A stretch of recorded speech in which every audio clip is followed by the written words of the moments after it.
Hello everyone, it's pleasure to introduce myself. This is Dipshika Chatterjee. Welcome back to my YouTube channel. Today I'm gonna teach you 9 different ways to say wait. कुछ 9 ऐसे phrases जिसे आप कह सकते हैं किसी को अलग अलग तरीके से wait. दोस्तों ये 9 phrases आपको डेली कन्वर्सेशन में बहुत काम आएंगी, तो इन्हें ध्यान से सुनिएगा और ये कन्वर्सेशन आपके अपने स्किल्स भी इम्प्रूव करेंगी। तो चलिए शुरू करते हैं। दोस्तों सबसे पहला फ्रेज है हैंग ऑन अ मोमेंट, मतलब 1 मिनट रुकिए या जरा सा रुकिए। For example, hang on a moment, I am just coming. रुको जरा, मैं बस अभी आई। Second example, hang on a moment, let me catch my breath. अरे रुको, जरा सांस तो लेने दो। होते हैं ना कुछ ऐसे दोस्त हमारे जिनको काफी हड़बड़ी रहती है हमारी बात सुनने में, तो उनको आप ये कह सकते हैं कि अरे रुको, जरा सांस तो लेने दो। देखिए कितना अच्छा लग रहा है सुनने में सिर्फ सिंपल वेट कहने से, right?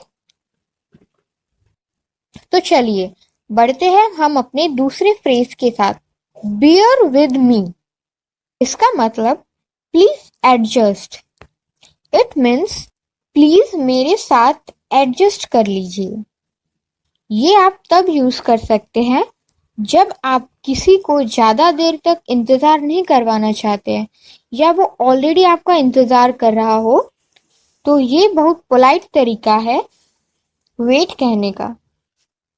For example, if you just bear with me then I will pay your all money. अगर आप थोड़ा सा वेट करोगे तो मैं आपको सारा पैसा चुका दूंगा। Now third one is be patient, यानी सब्र कीजिए। सपोज आपका कोई दोस्त काफी परेशान है बिकॉज ऑफ हिज और हर फाइनेंशियल कंडीशन, और प्रेजेंट कंडीशन में उसकी जॉब चली गई है, तो आप कह रहे हैं सब्र रखो, बी पेशेंट, सब कुछ अच्छा ही होगा, एवरीथिंग विल बी फाइन। तो आप इस तरह से इस फ्रेज का यूज कर सकते हैं। For example, don't be so negative, you will have to be patient. इतना नेगेटिव मत बनो, तुम्हें थोड़ा सा सब्र करना होगा। क्लियर?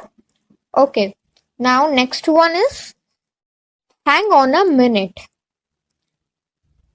मतलब 1 मिनट रुको। For example, hang on a minute, I will just see if he is here. 1 minute रुको, मैं जरा देख के आती हूँ कि वो आया है या नहीं।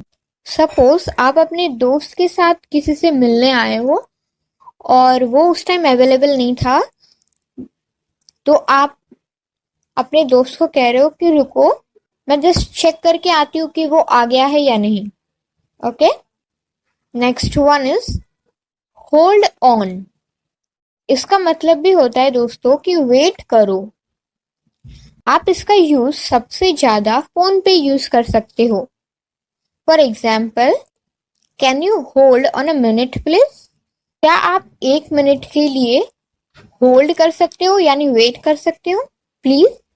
दोस्तों आप इसका यूज फॉर्मल जगह पे डेफिनेटली यूज कर सकते हैं, या तो आप ऐसे भी कह सकते हैं कि hold on a minute, let me think about that. अगर आप किसी चीज के बारे में सोच रहे हैं, यानी कुछ सोचकर आप किसी बात का डिसीजन लेना चाहते हैं, तो आप किसी को कह रहे हो कि रुको जरा, मैं इसके बारे में सोच कर बताता हूँ, या मुझे इसके बारे में सोचने दो। Okay, number 6, I will be right with you. मैं अभी आ रहा हूँ तुम्हारे पास। इस फ्रेज का यूज आप तब कर सकते हैं जब आपको अचानक कहीं जाना पड़ जाए। For example, wait a minute, something is wrong there, I will be right with you. Just wait a minute, वहां कुछ तो गड़बड़ है, मैं जस्ट अभी आया। Now next one is sorry, I am a bit tired up.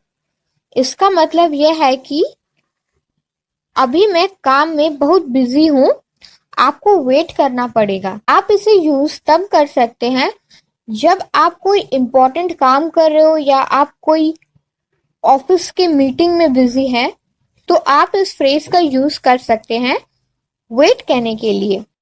For example, sorry Shaisha, you have to wait, I can't go for a walk now, I am a bit tired up.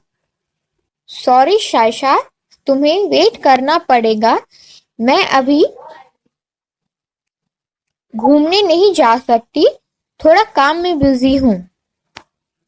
Well दोस्तों, अब अगला phrase देखते हैं, number 8, excuse me for a moment.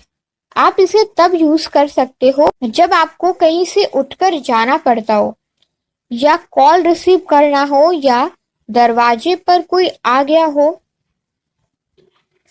दोस्तों ऐसा होता है ना कि आप किसी से बात कर रहे हो और उस टाइम कोई आ जाता है, और यूं ही ऐसे उठकर चले जाने से अच्छा कि आप उसे बोल रहे हो कि 1 मिनट रुको,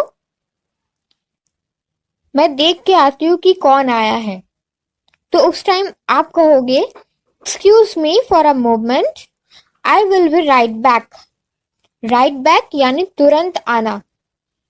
and now last one is number 9, this will take a second और अ मिनट। इसका मतलब यह है कि कोई काम जो कि सेकंड या मिनट पे ना लगे। सपोज फॉर एग्जाम्पल, आप किसी कस्टमर को कोई चीज सेल कर रहे हो, या फिर किसी कस्टमर का ऑर्डर प्लेस कर चुके हो और कस्टमर ने प्रोडक्ट रिसीव भी कर लिया, देन आप कस्टमर से फीडबैक चाहते हो about the product that you sold और प्लेस्ड।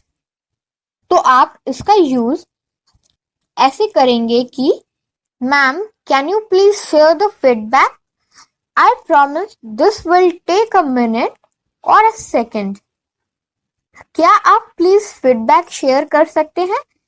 आई प्रॉमिस दैट इसमें कुछ सेकेंड या मिनट लगेंगे, आपका ज्यादा टाइम वेस्ट नहीं होगा। तो दोस्तों, ये थे हमारे 9 इम्पॉर्टेंट और इंटरेस्टिंग फ्रेजेस जो कि काफी इजी भी थे, और आप जितना इन्हें प्रैक्टिस करेंगे उतनी ही आपकी इंग्लिश इम्प्रूव होगी। So I hope you like my video. Thank you, have a nice day.